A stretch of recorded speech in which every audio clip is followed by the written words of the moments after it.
आज की इस वीडियो में हम बनाएंगे डोडा बर्फी। कभी कभी क्या होता है, कुछ चीज़ें ऐसी होती हैं जिनको हम यूज़लेस समझकर फेंक देते हैं, लेकिन वो होती बहुत काम की हैं और उनमें न्यूट्रिशंस भी बहुत होता है, हमें न्यूट्रिशन बहुत मिलता है। तो हमें ऐसी चीज़ों को अगर हम रीयूज़ कर पाएँ तो फिर बड़ा मज़ा आता है कि वाह, ये अभी तक हमने ये क्यों नहीं किया। इसी तरह एक एग्ज़ाम्पल है कि जब हम मलाई इकट्ठी करते हैं और उससे घी बनाते हैं, तो जब घी को हम पूरा बनाकर छान लेते हैं तो लास्ट में कुछ बच जाता है, ब्राउन ब्राउन सा पाउडर टाइप बच जाता है छानने के बाद, घी छानने के बाद। मोस्टली लोग उसे फेंक देते हैं, लेकिन अगर हम उसको रीयूज़ करना चाहें, जैसे ये हमने घी निकाल लिया है और घी निकालने के बाद ये एक ब्राउन कलर का पाउडर जैसा बचता है जो बहुत ऐसा लगता है ये अब बेकार है, तो इसको हम अब क्या करना है, इसको चलो फेंक देते हैं। तो बहुत बार मैंने भी ऐसे किया शुरू में कि इसको फेंक दिया कि अब ये तो यूज़लेस है। लेकिन अगर हम इसको कुछ चीज़ें मिलाकर और यूज़ करें तो इससे बहुत बढ़िया मिठाई बन जाती है और डोडा बर्फ़ी तो इतनी शानदार बनती है और लगता ही नहीं है कि ये बचे हुई चीज़ों से बनाया गया है। तो हम स्टार्ट करते हैं। तो सबसे पहले हम क्या करेंगे, इसी कढ़ाई में जिसमें हमने घी बनाया है 1 कप दूध डाल देंगे। तो ये जो ड्राई बन गया है पाउडर, ये गीला हो जाएगा और फूल जाएगा। तो 1 कप दूध डाल के हम गैस ऑन कर देंगे और उसको चलाना शुरू करेंगे। तो जैसे जैसे उसमें गर्म होकर दूध मिक्स होगा, ये जो मिक्सचर था हमारा मलाई का, वो फूलना शुरू होगा। अब हम लेंगे आधा कप खांड, या आप शक्कर भी डाल सकते हैं, चीनी या शक्कर जो भी आप इस्तेमाल करते हैं। और मैंने इसमें डाला है खांड। आधा कप बहुत है, अगर आपको ज़्यादा मीठा चाहिए तो आप पौना कप कर सकते हैं। और इसको अब हम धीरे धीरे गैस को कम ही रखेंगे। एक बार कढ़ाई गर्म हो गई फिर गैस को हम कम कर देंगे, जिससे ये नीचे से जल ना जाए। और इसको चलाते रहना है, थोड़ी थोड़ी देर में छोड़ना नहीं है, नहीं तो नीचे से चिपक जाएगा। और फिर हमने इसमें थोड़ा सा 1/4 कप मिल्क पाउडर मिलाया है। ये ऑप्शनल है, अगर आप ना भी मिलाएंगे तब भी बहुत अच्छी मिठाई बन जाती है। ये थोड़ा एक थिकनेस देने के लिए और टेस्ट को बढ़ाने के लिए हमने 1/4 कप मिल्क पाउडर में बस रखा था तो मैंने डाल दिया। अगर आपके पास नहीं है तो आप मिल्क को ही थोड़ा सा बढ़ा के डाल दीजिए, जैसे 1 कप के बजाय 2 कप कर दीजिए या 1.5 कप, तो उससे भी वो काम हो जाएगा। मैंने थोड़ा जल्दी की वजह से और थिकनेस जल्दी से बन जाए इसलिए 1/4 कप मिल्क पाउडर ऐड कर दिया है। और अब इसको धीरे धीरे चलाते हुए इसका देखिए कलर, कंसिस्टेंसी चेंज होने लगी है और ये ब्राउन ब्राउन सा होने लगा है। मिल्क इसमें पूरी तरह एब्जॉर्ब हो गया है। और अब हम इसमें डालेंगे थोड़ा सा चुटकी भर इलायची पाउडर। ये इलायची पाउडर मैंने बहुत सारा पीस के एक शीशी में भर के रखा हुआ है, तो जब भी कुछ मीठा बनाते हैं तो हम उसमें से डाल देते हैं। तो हर बार 2-2, 3-3 इलायची पीसने की ज़रूरत नहीं होती है, ये आता ही है काम। तो आप भी ऐसे ही इकट्ठी 100 ग्राम या 50 ग्राम इलायची पीस के और 1 कप चीनी मिला के पीस के रख सकते हैं। अब ये धीरे धीरे और गाढ़ा हो रहा है और ये अब बिल्कुल थिक होने लगा है। और थोड़ा सा घी इसमें पहले से जो था, ये मिल्क जो घी निकालने के बाद कितना भी छानो उसमें रह जाता है थोड़ा सा घी, वो अब चमकने लगा है। तो ये अब गाढ़ा होते होते तैयार होने वाला है। अब हम क्या करेंगे, एक प्लेट तैयार करेंगे, थाली या प्लेट में हम घी लगाएंगे, तेल नहीं लगाएंगे, उससे टेस्ट बिगड़ जाएगा। मिठाई है तो मिठाई में तो केवल घी का ही इस्तेमाल हो सकता है, तेल और रिफाइंड या कुछ और का इस्तेमाल नहीं हो सकता। तो हमने इसको प्लेट को घी लगाकर ग्रीस कर लिया, चिकना कर लिया। और अब हमारा ये मिक्सचर काफ़ी गाढ़ा हो गया है, अब जमने लायक हो गया है, कढ़ाई को छोड़ने लगा है। तो अब हम इसे और थोड़ी देर चलाकर चारों तरफ से हटा लेंगे।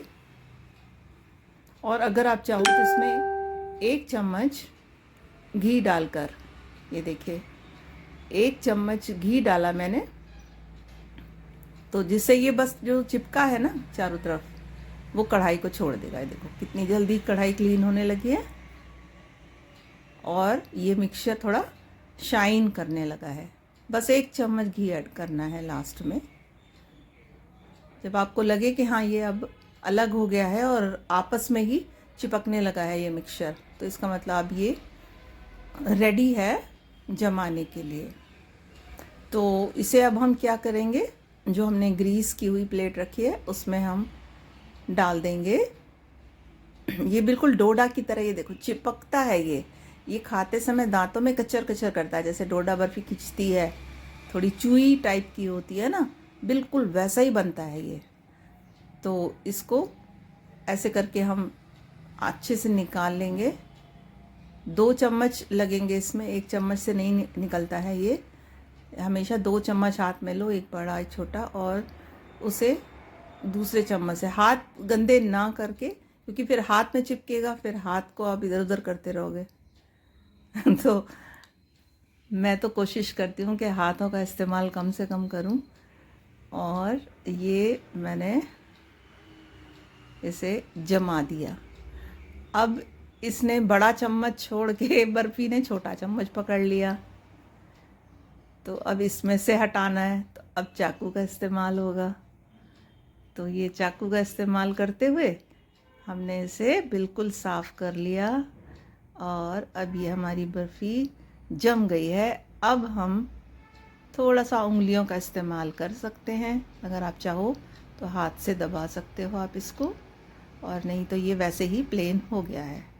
और अब हमने कुछ काजू के 2 टुकड़े करके रखे हैं, बीच में से स्प्लिट कर लिया है काजू को, और इतने डिस्टेंस पर लगाया जितनी चौड़ी हमें बर्फ़ी काटनी है, डोडा बर्फ़ी, तो उस हिसाब से हमने काजू को इसमें चिपका दिया है। मतलब आप एक पीस काटेंगे तो हर पीस के ऊपर एक काजू आ जाएगा। आप बाद में भी लगा सकते हो, लेकिन अभी गरम है तो इजीली चिपक जाएगा, बाद में ये फिर गिरता रहेगा निकल के। तो हमने ये इस तरह से चिपकाए हैं कि हम इसके 5 और 5 10 पीस काटेंगे। और अब हम इसको छोड़ देंगे रूम टेम्परेचर पे, फ्रिज में रखने की कोई ज़रूरत नहीं है, रूम टेम्परेचर पर हो गया। अब हमने एक हल्का सा ऐसे कट लगा के छोड़ दिया था, निशान लगा के कि हमको इतनी दूर में काटना है। तो अब हम इसको ये ऐसे निशान लगा के, आप पहले जब काजू रखेंगे ना तब भी ऐसे निशान लगा के हल्का सा छोड़ सकते हो। फिर अब जब काफ़ी देर, हाँ ऊपर से हमने थोड़ा सा नारियल ग्रेट करके रखा था, उसे डाल दिया। तो ये ब्राउन एंड वाइट का कॉम्बिनेशन बहुत ही सुंदर लगता है। तो ये हल्का सा नारियल छिड़क दिया। ये नारियल का बुरादा हो या फिर आपके पास गोला रखा है तो आप उसको कद्दूकस करके थोड़ा सा ऐसे डाल सकते हैं। लग रही है ना सुंदर बर्फ़ी, है ना। बस इसको हम रूम टेम्परेचर पर ही छोड़ देंगे, 2-3 घंटे रहने दीजिए। ये बहुत अच्छी तरह से जम जाती है और उसके बाद फिर इसे हम काटेंगे। तो हमने निशान लगा ही दिए हैं तो उससे थोड़ा आइडिया हो जाएगा। तो ये निशान हमारे लगे हुए हैं, अब ये 2-3 घंटे हो गए हैं और अब हम इसको कट करेंगे। तो ये अच्छी तरह से नीचे तक हम काट के इसके पीसेस कर लेंगे। ये बिल्कुल डोडा की तरह होती है, चिपकती है, थोड़ा सा खाने में खिंचती है, जैसे गोंद मिला हुआ होता है उस तरह से चिपकती है। और अब हम इसके पीसेस निकाल लेंगे। ये देखिए कितनी अच्छी तरह से निकल गए हैं और एक प्लेट में सजा लेंगे हम ये सारे पीसेस। ये हमने काजू इसी तरह से रखे थे कि हर पीस के ऊपर एक काजू आ जाएगा। आप इस समय बाद में भी लगा सकते हैं, लेकिन हमने पहले ही लगा दिए। अब ये चाकू से हम अच्छी तरह से उसको सेपरेट करके निकाल लेंगे। और ये बहुत ही शानदार बची हुई चीज़ों से, केवल 1 कप दूध डाला है और थोड़ी सी चीनी, और ये बहुत ही बढ़िया मिठाई तैयार हो गई है। और जो चीज़ हम फेंक रहे थे हमारी वो यूज़ भी हो गई है। और अगर कोई आने वाला है तो आप ये बना के और रख सकते हैं। किसी को यकीन नहीं होगा कि ये बाज़ार से नहीं मंगाई गई है, ये घर में बनाई गई है। बस ऐसे ही हम सारे पीसेस निकाल लेंगे और उसको सर्व करने के लिए तैयार कर लेंगे। ये देखो खिंचती है, ये टूटने मतलब जैसे रबर की तरह चूई हो गई है ये। ठीक, अच्छी लगी ना आपको ये रेसिपी? अब आप जब भी आप मलाई से घी निकालेंगे ना तो उसके बाद ये मिठाई ज़रूर बनाइए और आपको ज़रूर पसंद आएगी। और आपको फेंकना भी नहीं पड़ेगा कोई चीज़, और रीयूज़ हो जाएगा। तो इसी तरह हम किसी और वीडियो के साथ मिलते हैं। Bye bye.